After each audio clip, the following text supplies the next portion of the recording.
Hello అండి. మరి మీకు నాకు మనందరికీ ఎంతో ఇష్టమైన వరలక్ష్మి వ్రతం మరి ఈ సంవత్సరం నేను మా ఇంట్లో మంచిగా చాలా మనశ్శాంతిగా అయితే జరుపుకున్నానండి. సో నాకైతే చాలా మంచిగా అనిపించింది. మరి ఈ అందరికీ ముందుగా వరలక్ష్మి వ్రతం అలాగే శ్రావణ మాసం శుభాకాంక్షలు అండి. మరి ఫస్ట్ ఆఫ్ ఆల్ అందరికీ కూడా మంచిగా అమ్మవారి ఆశీస్సులు ఉండాలని అలాగే అష్ట ఐశ్వర్యాలతో భోగభాగ్యాలతో ఆరోగ్యంగా అందరూ ఉండాలని నేనైతే మనస్ఫూర్తిగా కోరుకుంటున్నానండి. మరి ముందుగా అందరికీ శ్రావణ మాసం శుభాకాంక్షలు అండి. మరి ఇక్కడ చూస్తున్నట్టయితే ఇది వచ్చేసి శ్రావణ మాసం వ్లాగ్ అండి. నేనైతే ఇక్కడ శుక్రవారం పూజ అనేది చేసుకున్నాను కాబట్టి ముందుగా గడప పూజ అనేది నేనైతే స్టార్ట్ చేసి మంచిగా అమ్మవారికి ఇష్టమైనట్టు పసుపు కుంకుమలు అలాగే మామిడి తోరణాలు అనేవి నేను ఈ విధంగా మా ఇంటి గుమ్మానికి అయితే పెట్టి అలంకరణ అనేది చేసుకున్నానండి. సో మీకు కూడా నచ్చిందని అనుకుంటున్నాను.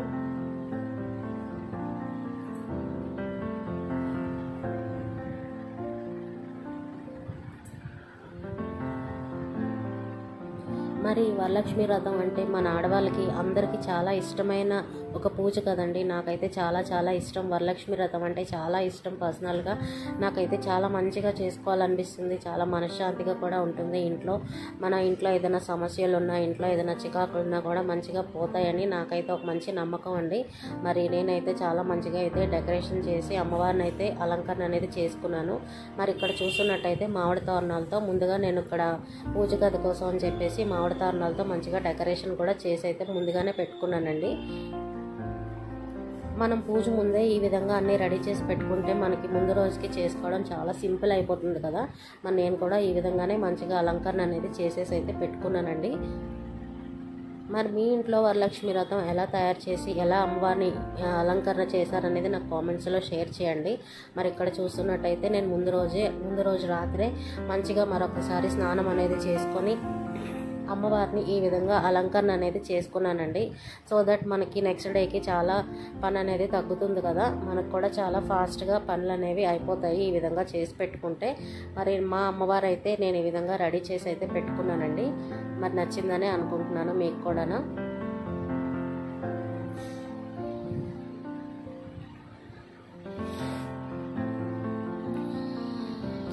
ఇది వచ్చేసి మా మెయిన్ ఎంట్రన్స్ అండి, బాల్కనీ.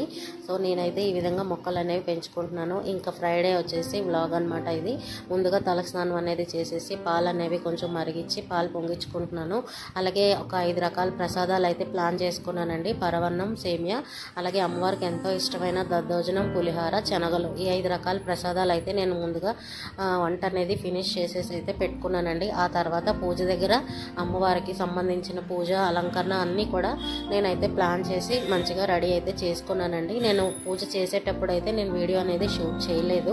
సో నాకైతే అక్కడ టైం సరిపోలేదండి, కొంచెం బిజీ అయిపోయింది. సో మా ఇంటి వరమహాలక్ష్మి అమ్మవారిని నేను ఈ విధంగా అలంకరణ అయితే చేసుకున్నానండి. సో మరి మీరు ఎలా చేసుకున్నారో నా కామెంట్స్లో షేర్ చేయండి. మరి ఇక్కడ చూస్తున్నట్టయితే ఒక 5 రకాలు ప్రసాదాలు అమ్మవారికి నైవేద్యంగా నేనైతే సమర్పించుకున్నానండి. అలాగే చీర, జాకెట్టు, పసుపు కుంకుమ, గాజులు, 5 రకాల పళ్ళు, పసుపు కొమ్ములు, ఈ విధంగా అమ్మవారికి ఇష్టమైనవన్నీ కూడా నేనైతే సిద్ధం చేసి అయితే ముందుగా పెట్టుకున్నానండి.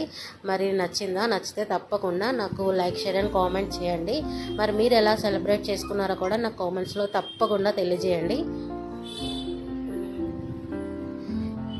ఈ పూజ ఇలా చేయాలి అలా చేయాలని ఏం లేదండి. ఎవరి స్తోమతకు తగ్గట్టు వాళ్ళైతే అలా ప్లాన్ చేసుకోవచ్చండి. సో ఈ మధ్య సోషల్ మీడియా వల్ల చాలామంది ఇలా చేయాలి అలా చేయాలని అనుకోవచ్చు. బట్ అలా ఏం లేదండి.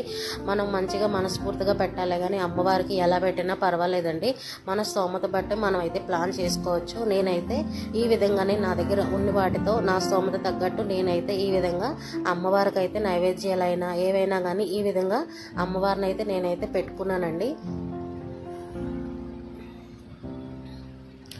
సో ఎలా పెట్టామనేది కాదండి, ఎంత భక్తి శ్రద్ధలతో మనం పెట్టాము, ఎంత మనం మనస్ఫూర్తిగా పెట్టాము అనేది ఇంపార్టెంట్ అండి నన్ను అడిగితే. సో ఎంత ఖర్చు పెట్టామనేది కాదు ఇక్కడ మ్యాటరు. సో ఎంత ప్రశాంతంగా ఉండి మనం ఇంట్లో పూజ అనేది చేసుకున్నాము, ఎంత నిష్టగా చేసుకున్నాం అనేది ఇంపార్టెంట్ అండి నాకు తెలిసి. సో మరి మీరేమంటారో కామెంట్స్లో చెప్పండి. అలాగే మనం వాయినాలు ఇచ్చేటప్పుడు కూడా చాలామంది చాలా ఆర్భాటాలు అవితే చేస్తూ ఉంటారు కదా, రిటర్న్ గిఫ్ట్స్ అని ఇవ్వని అవ్వని. సో మనం ముత్తైదువులకి పసుపు కుంకుమ, జాకెట్ ముక్కలు, ఇంకా చెప్పాలి అంటే మన స్తోమతకి బట్టి మనం అయితే పెట్టుకోవచ్చండి. నేను కూడా ఒక చిన్నగా నేనైతే ప్లాన్ అయితే చేసుకున్నాను. మరి ఇక్కడ చూస్తున్నట్టయితే ఒక బాస్కెట్స్ అనేవి తీసుకున్నానండి. ఇవైతే లేడీస్ ఎవరైనా తర్వాత చాలా యూస్ఫుల్ అవుతుంది కాబట్టి ఈ బాస్కెట్స్ అనేవి తీసుకున్నాను. అందులోకి ఒక బ్లౌజ్ పీసు, 2 అరటిపళ్ళు, ఆకు, చెక్క, తమలపాకులు, అలాగే పసుపు, కుంకుమ, ఒక 2 గాజులు, అలాగే వచ్చిన వాళ్ళకి పూలు కూడా నేను ఈ విధంగా పెట్టానండి. అలాగే కొంచెం కొమ్మ కూడా సిద్ధం చేసి అయితే పెట్టుకున్నాను. ఈ విధంగా వాయినాలు అయితే ఇచ్చేసానండి. అలాగే సో నెక్స్ట్ డే వచ్చేసి రాఖీ కాబట్టి మా ఇంటి ఆడపడుచును కూడా నేనైతే ఇన్వైట్ చేయడం జరిగింది. సో వీళ్ళు మా ఆడపడుచు అన్నయ్య పిల్లలు అనమాట. సో నేనైతే వాయినం తీసుకోవడానికి అయితే రమ్మని చెప్తే వదిన అయితే వచ్చారు. ఇంకా ఆఫీస్ అయిపోయిన తర్వాత వచ్చి వాయినం అయితే తీసుకున్నారు. ఇది నెక్స్ట్ డే మార్నింగ్ అండి. సో మా హస్బెండ్కి రాఖీ కట్టాలి కదా, రాఖీ అయితే కట్టేసి ఇంకా వెళ్ళిపోయారు. ఇంకా టిఫిన్ అయితే చేసేసి వెళ్ళిపోయారండి. సో ఇదే నా వరలక్ష్మి వ్రతం అలాగే రాఖీ బ్లాగ్ అండి. సో మీ అందరికీ నచ్చిందని అనుకుంటున్నాను. సో నచ్చితే తప్పకుండా లైక్, షేర్ అండ్ కామెంట్ చేయండి. మరొక బ్లాగ్లో మళ్ళీ కలుద్దాం. Thank you for watching.